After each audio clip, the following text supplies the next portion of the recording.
Alright, let's talk about these.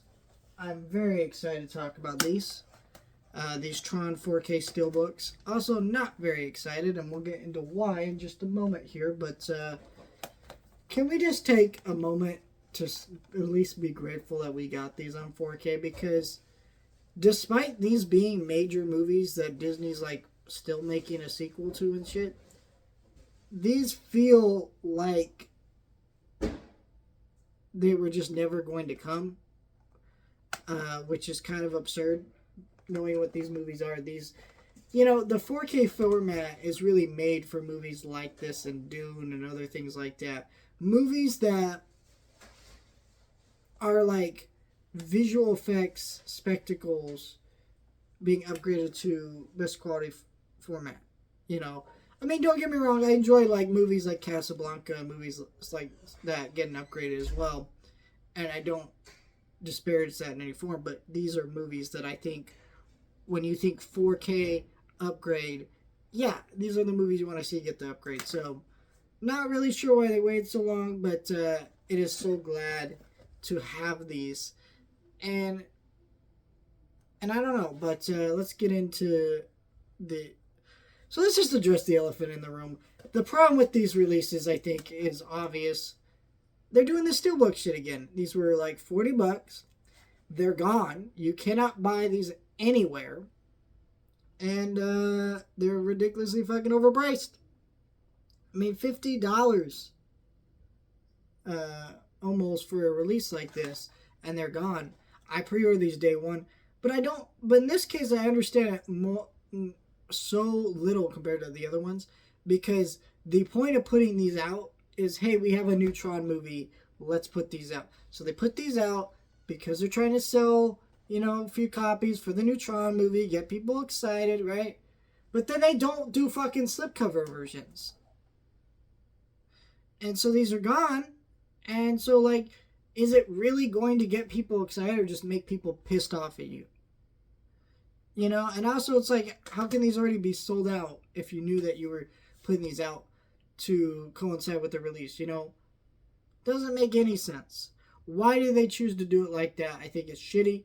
I'm sorry if you couldn't get one.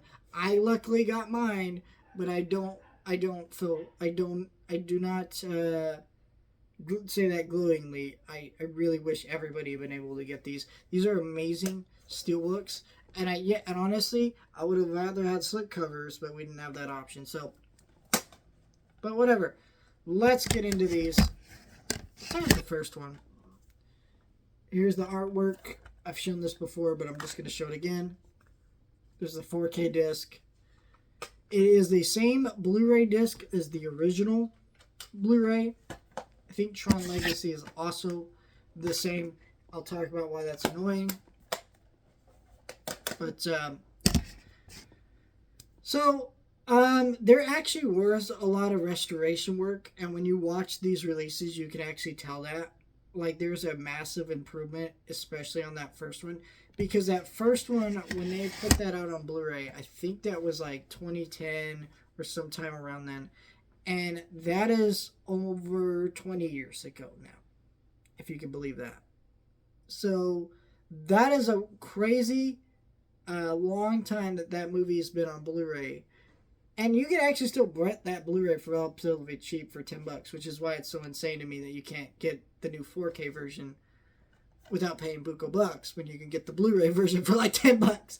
Don't ask me why, but this movie had the most to be upgraded and remastered, because this is a movie of the 80s. Like, this is 1982. So there was a lot of cleanup work that needed to be done here, because it was a really old Blu-ray that wasn't great, for one. Two, it's a movie of the 80s, so it's a lot more work to remaster a movie from the 80s compared to, like, a more modern film like Tron Legacy. Doesn't mean they didn't do their work with that. So you watch this movie, and it is... I just watched this movie on Blu-ray literally 2 months ago because I did a video on it.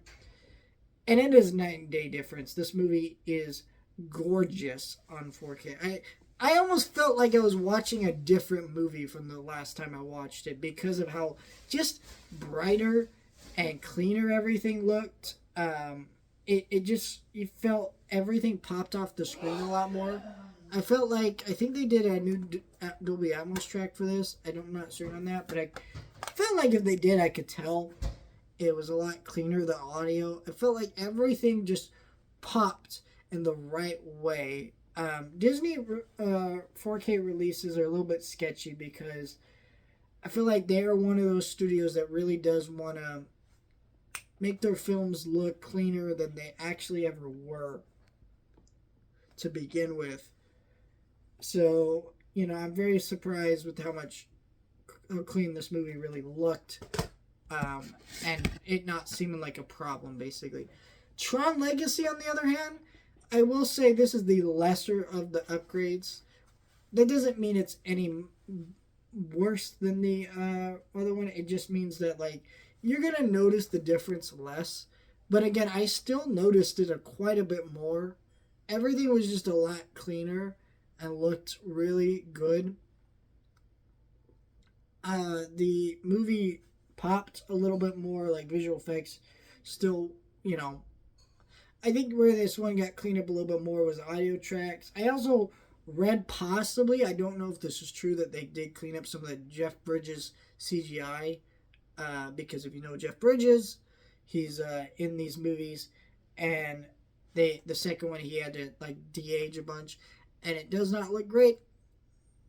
But apparently they cleaned that up, and I could barely notice, but does seem like maybe they did a little bit to where I could notice, but not by much. So honestly, it's okay that they touched it up just to make the film a little more enjoyable watching it now. So I don't know. These are significant upgrades from those Blu-rays. Those Blu-rays, again, are over like 10 years old.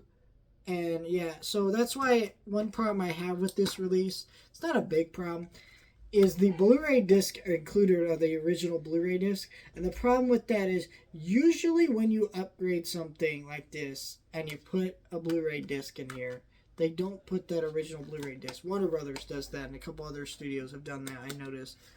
Because, well, they do a new scan, like a new 4K scan. So they take that 4K scan and then downgrade it to a Blu-ray disc, which is the correct way to go, because even when that Blu-ray you're watching looks better than the original Blu-ray, now that they did that. So, not really sure why they chose to do that, but it makes, like, watching those Blu-rays kind of annoying. But the Blu-rays are good to have in there because all the special features are on those, not so much the 4Ks. So, I don't know. These are great releases that you just can't get, and it's very unfortunate, but these are massive upgrades over the originals. Blu-ray releases, and I highly recommend them if you can find them. I'm sure they will go back in stock. Keep checking around. Sorry you can't get them right now. It fucking sucks for everybody.